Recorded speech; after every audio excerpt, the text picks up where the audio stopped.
El final de la Guerra Fría produjo el desmoronamiento de la URSS y sus principales aliados en Europa. A partir de ahí,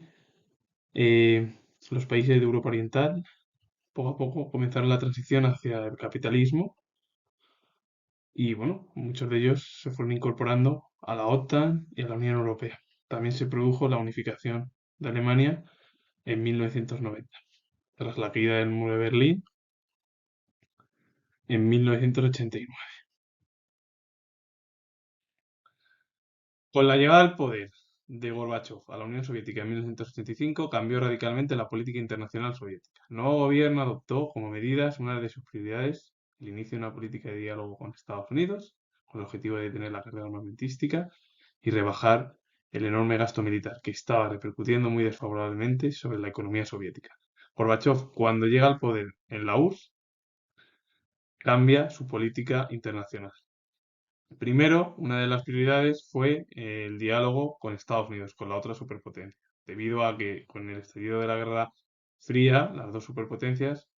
estaban en disputa por la hegemonía mundial. También, bueno, el diálogo venía marcado de dos puntos importantes: detener la carrera armamentística y rebajar el enorme gasto militar soviético, porque los dos puntos, la carrera armamentística y el enorme gasto militar en la URSS, estaba mermando la economía soviética. La primera manifestación del cambio de las relaciones fue la firma del Tratado de Washington de 1987 para el desmantelamiento de los misiles de alcance intermedio. En 1989 la Unión Soviética se marchó de Afganistán, es decir, retiró sus tropas, y poco después el proceso de distensión se confirmó con la retirada de las tropas soviéticas de los países de la Europa del Este y la puesta en marcha de una apertura política y económica en la Unión Soviética. Claro, la primera manifestación fue que produjo el cambio en torno a las relaciones de las dos superpotencias, la firma del Tratado de Washington en 1987, que fue para desmantelar los misiles de alcance intermedio. En 1989 la Unión Soviética retiró sus tropas de Afganistán debido a, bueno, que envió tropas con el objetivo de ayudar al gobierno que era prosoviético, pero bueno, las guerrillas islámicas y todo ello, bueno, pues provocaron al final que 10 años después, porque en 1979 fue cuando la Unión Soviética envió las tropas hacia Afganistán, pues una década después se marcharon porque no pudieron con los que se rebelaron contra el gobierno prosoviético. Y bueno, aparte hoy en día bueno, en Irán, en Afganistán, en países de Oriente Medio hay, bueno, la gran mayoría de los regímenes son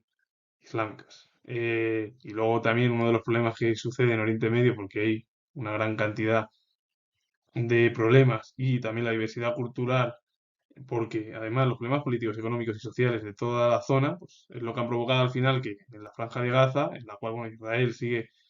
eh, con los misiles y bueno, el grupo terrorista Hamas, y se necesita en esa zona un alto al fuego de manera inmediata, porque si no va a continuar con un conflicto que puede incluso expandirse y bueno, que puede inmiscuir a otros actores de la zona bueno, de Oriente Medio. La Unión Soviética, con la firma de todo ello, aparte de desmantelar los misiles de alcance intermedio y todo ello, bueno, pues también retiró las tropas de Europa del Este, porque además toda Europa del Este estuvo bajo el control soviético y eran aliados la gran mayoría.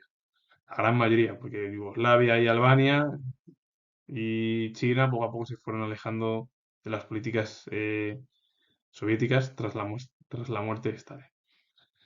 Y luego el objetivo de la Unión Soviética era pues abrirse políticamente y económicamente para acercarse al capitalismo y mejorar las condiciones en los dos ámbitos. Rusia, además, con la desintegración en 15 estados, provocó una crisis institucional, política y económica que dio lugar a que durante un tiempo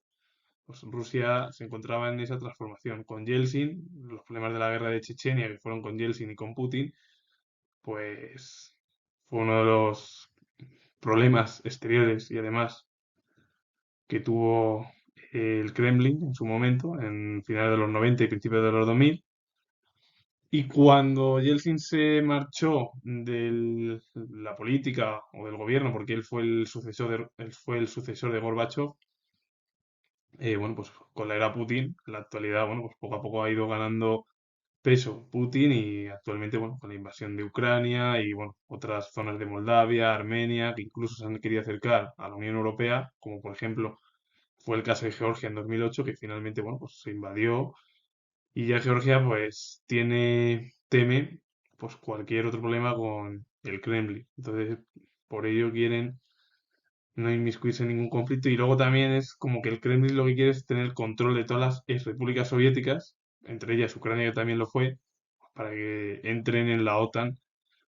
y en la Unión Europea. Y sobre todo más lo que Putin hoy en día lo que está realizando en